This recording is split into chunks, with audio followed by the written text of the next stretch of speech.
지금 경제를 조금씩 알아가고 있는 김혜민 PD와 함께하고 계십니다. YTN 라디오 생생경제 토론 아니고 스타 트렌드 편 마크롬의 엠브레인 윤덕환 이사 김원식 문화평론가와 함께하고 있습니다. 자, 두 번째 주제는 설입니다. 두 분 어디 가세요? 김원식 평론가님? 네, 저는 이제 고향에 가야죠. 고향 어디세요? 서산이요. 서산. 언젠가 들었던 것 같다. 추석 땐가. 근데 서산을 서천하고 많이 헷갈리시기 때문에. 그렇군요. 서산 고향 가고요. 그 다음에 우리 저는 이사님.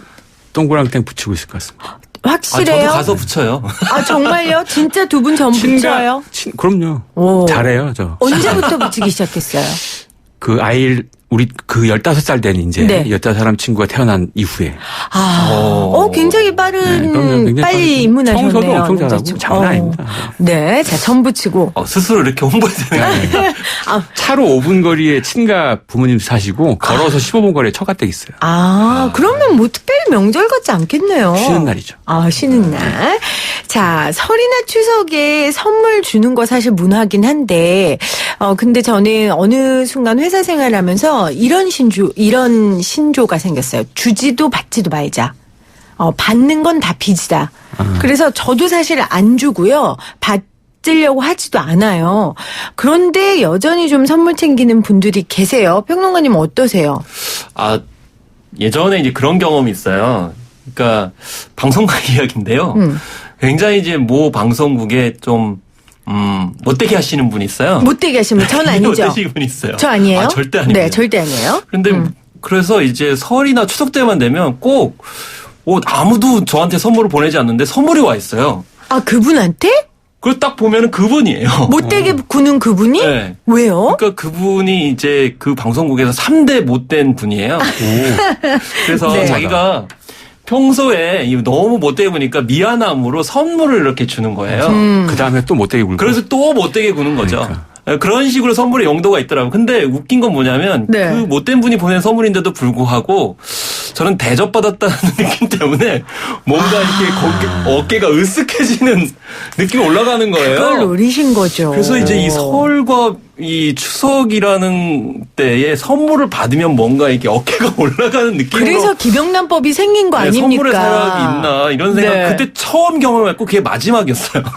그렇군요. 그러면 지금은 주지도 받지도 그때도 네, 그렇죠. 그때도 받기만 하셨고. 네, 못된 분이라는 소문이 있어서요. 그래요. 어떠세요? 이사님은? 선물 주변에 챙겨야 되는 상황이 점점 이렇게 늘어나고 있긴 하죠. 많아지죠. 또 이사 정도 되면 선물 좀 받지 않습니까? 그거 적극적으로 안 받으려고 노력하고 있습니다. 노력은 하지만 그래도 또 적극적으로 주시는 분들이 계시잖아요. 네, 눈 딱 감고. 근데 받죠. 솔직히 받으면 좀 마음이 더 갑니까? 아까 어깨 올라가는 것처럼? 노코멘트 네, 하자. 노코멘트. 그냥 인지인정이라고 대답을 하도록 하겠습니다. 그래서 설 선물이 여전히 명절 선물이 이 시점이 되면 고민되는 아이템 중에 하나예요. 그런데 요즘에 굉장히 많이 설 선물의 트렌드가 바뀌고 있다고 해요. 평론가님 어떤 선물들이 뜨고 있어요? 근데 이거 매번 이제 추석이나 설 되면은 여러 가지 분석 기사들이 나오잖아요. 네. 근데 과연 이게 실제인지 아닌지. 그럴 수도 있겠다. 이게 그냥 업체에서 낸 걸 수도 네, 있다. 보도 기사나 이런 것들을 미리미리 이제 뿌리게 되는데. 나 순진하게 그냥 봤네. 트렌드가 지금까지. 그러면 사실 네. 방송 아이템으로 잡으면 이게 도대체 진짜 트렌드인지 아닌지. 우리가 지금 홍보해 주는 걸 수도 있겠네요. 알 수가 없어가지고 함부로 얘기할 수 없는 측면들이 있어요. 그래도 얘기해 주세요. 오늘 이 이야기 하기로 근데 이제 했으니까. 되게 60, 70년대 얘기부터 쭉쭉 나오잖아요. 네. 그때는 농산물부터 해가지고 공산품 이렇게 심지어는 속옷부터 해가지고 쭉 나오고 또 이제 90년대 지나게는 90년대 후반에 웰빙 제품이 나오고 건강식품이 나오고 네. 요즘에는 고급화돼가지고 명품들이 또 많이 나간다 이렇게 이제 대부분 얘기를 하잖아요. 근데 저는 그 말씀을 좀 드리고 싶어요. 지금 한 조사를 보니까 올해 설에 이제 가장 비용이 많이 들어가는 게 1위가 용돈이었어요. 돈. 26만 2천 원. 네. 2위가 명절 선물 16만 4천 원. 3위가 외식비. 4위가 차례비. 네. 5위가 교통비 이렇게 됐거든요. 그러면 이제 용돈이라는 건 결국 돈인데 그럼 돈에 대해서 이제 대부분 생각을 할 수밖에 없는 게 저는 이런 것 같아요. 다양성의 역설인 것 같아요. 그 약간 좀 어려운 얘기라면 문화적 다양성이 많아지게 되면 법원이 기세등등해지게 됩니다. 네. 왜냐하면 다양하게 되다 보니까 여러 결국 분쟁이 법원으로 많아지고. 달려가가지고 판결을 해주세요라고 하는 거예요. 선물도 굉장히 다양해지고 편차가 많아지면 머리가 아파요. 네가 사 이건 거죠. 네, 그렇기 때문에 결과적으로 뭘 이제 한 키로 해야 되는 수단 이게 이제 돈으로 이제 모아지는 건 아닌가.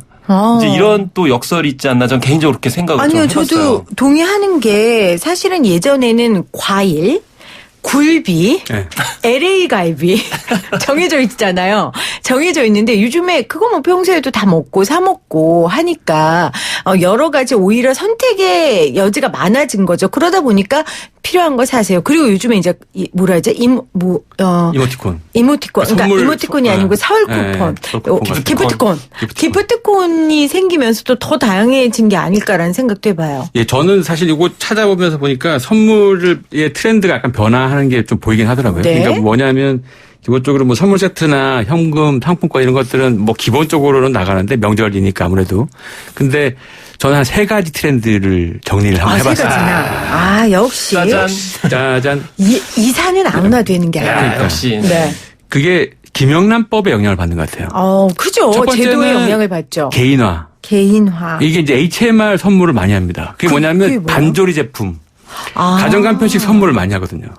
이게 급증했어요. 여러 가지 소개를 보면 이건 확실하게 늘어났는데 그거는 현재 라이프 스타일 패턴이 바뀌었기 때문에 이 영향이 좀 있는 것 같고 두 번째는 김영란법에 직접 영향을 받는데 일종의 양극화 이러는 건데 2만 원에서 4만 원대 서비스가 한 백화점에 나온 통계에 따르면 2017년 이후에 2배 이상 늘어났다네요. 그다음에 20에서 50만 원대 약간 고가 서비스가 36% 정도 증가했다 그래요. 이건 무슨 얘기냐면 가까운 사람한테는 비싼 걸 사주는 거예요. 그다음에 그 김영란법에 네. 저쪽 안 될 사이면. 그렇죠. 일반적인 관계에서는 저렴한 거 그냥 쫙 뿌리는 거죠. 아하.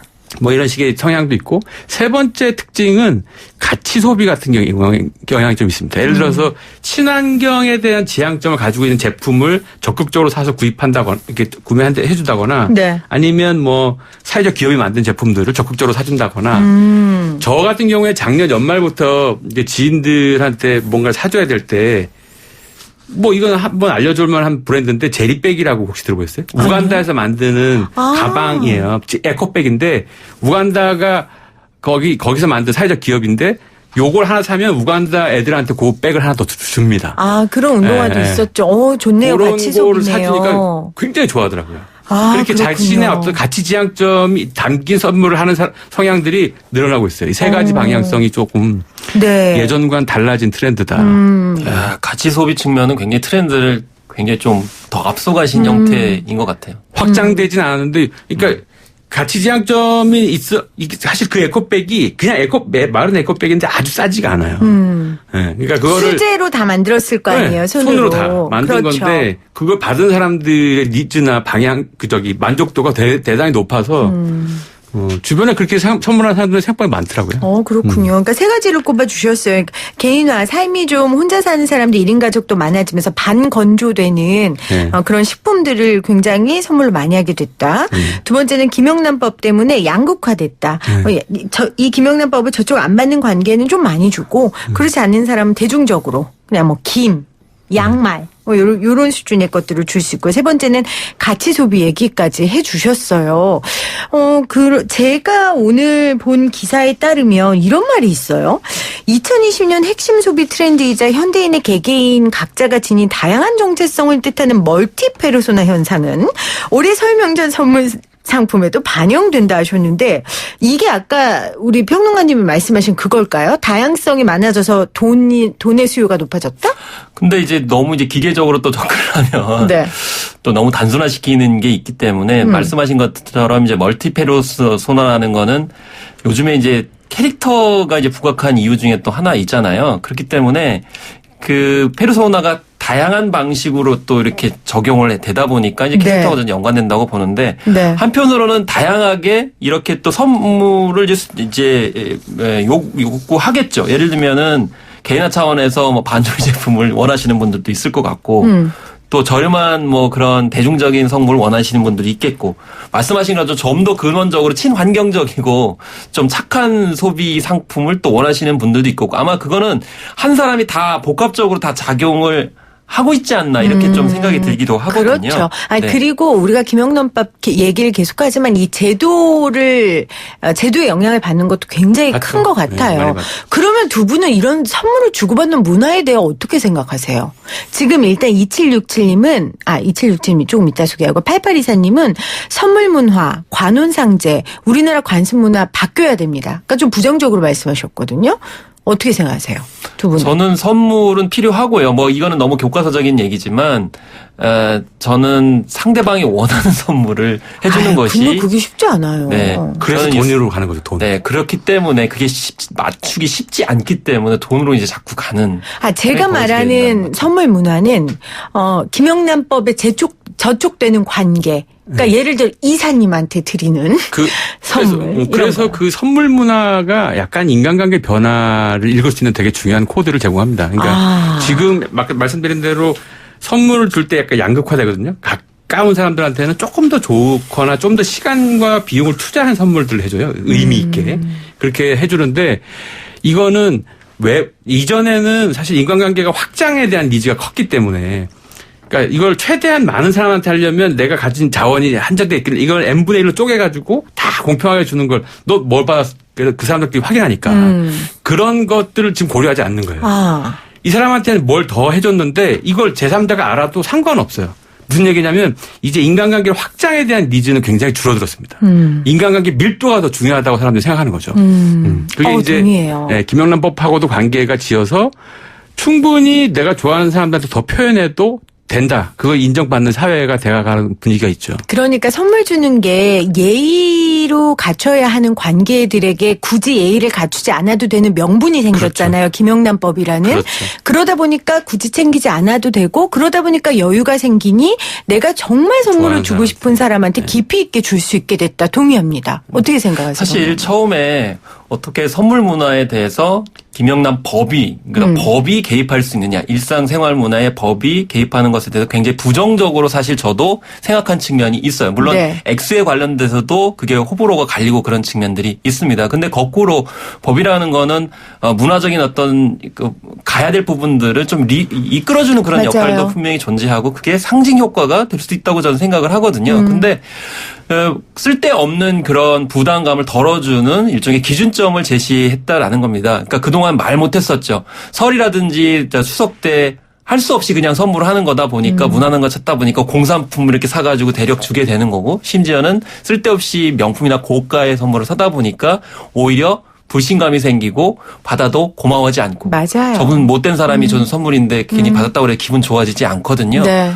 그래서 좀 가치 소비인데 가치 소비라는 것도 결국에는 자신의 마음을 표현하는 대로 좀 갔으면 좋겠다는 생각이 들어요. 제가 작년에 처음 뭘 시도해봤냐면 조카가 5명인데 조카 애들한테 뭘 줄까 생각을 하다가 옛날에 그 종합선물 세트 기억하시죠? 저 기억해요. 네, 그럼 이제 종합선물 세트라고 하면 되게 어떤 기업에서 만든 거잖아요. 맞아요. 근데 저는 어떻게 했냐면 그냥 이제 그 선물 곽 있잖아요. 그게 다 상자를 그랬어요? 산 다음에 와. 거기에다가 그 과자 전문점이나 이런 데 돌아다니면서 과자를 많이 수집을 해가지고 그걸 다 정성이다. 뒤섞어가지고 집어서 줬어요. 좋아요. 그렇죠. 어느 한 브랜드만이 아니라. 네. 그러니까 와, 좋다. 이 친구들이 좋아하는 건 분명히 과자일 거란 말이에요. 근데 친환경 관점으로 보면 과자 먹지 마라고 생각할 수도 있어요. 근데 그 친구들이 원하는 건 다양한 과자잖아요. 그래서 뭐 설날이나 추석 때 다양한 과자를 어디서 듣도 못하는 것을 뒤섞어가 주면 그래서 이렇게 골라 먹는 재미가 있지 않을까. 이런 식으로 좀 이제 중간 절충점을 찾아가는 것도 좋지 않나 그런 생각도 해봤어요. 좋네요. 요새 시간을 써서 해주는 선물을 더 좋아합니다. 그래요. 그건 확실한 자체보다. 것 아니 같아요. 그 아이들보다는 동생들이 더 좋아하더라고요. 그래요? 왜냐하면 말씀하신 것처럼 그거 살려면 맞아요. 돌아다니고 시간 그걸 다 해야 되거든요. 생각하게 돼요. 네. 받은 사람들이. 정말 그렇네요. 그래요. 진짜 관계 아까 말씀하신 우리가 관계를 확장하는 것보다는 관계를 더 깊이 하는 거에 관심 갖는 시대가 됐고 거기에 따라 여러 가지 제도도 바뀌고 문화도 바뀌고 사람들의 의식도 바뀐다는 거를 또 설 선물을 통해 알 수 있게 되네요. 오늘도 여러 가지 문화적 현상으로 정말 인문학적이고도 경제학적으로도 굉장히 지식을 많이 쌓았습니다. 설 잘 보내시고요. 새해 복 많이 받으시고요. 네. 저희는 2월 달에 조금 더 따뜻해진 날씨에 뵙도록 하겠습니다. 지금까지 김원식 문화평론가 마크로민 엠브레인 윤덕한 이사였습니다. 고맙습니다. 새해 복 많이 받으십시오. 네, 복 많이 받으세요.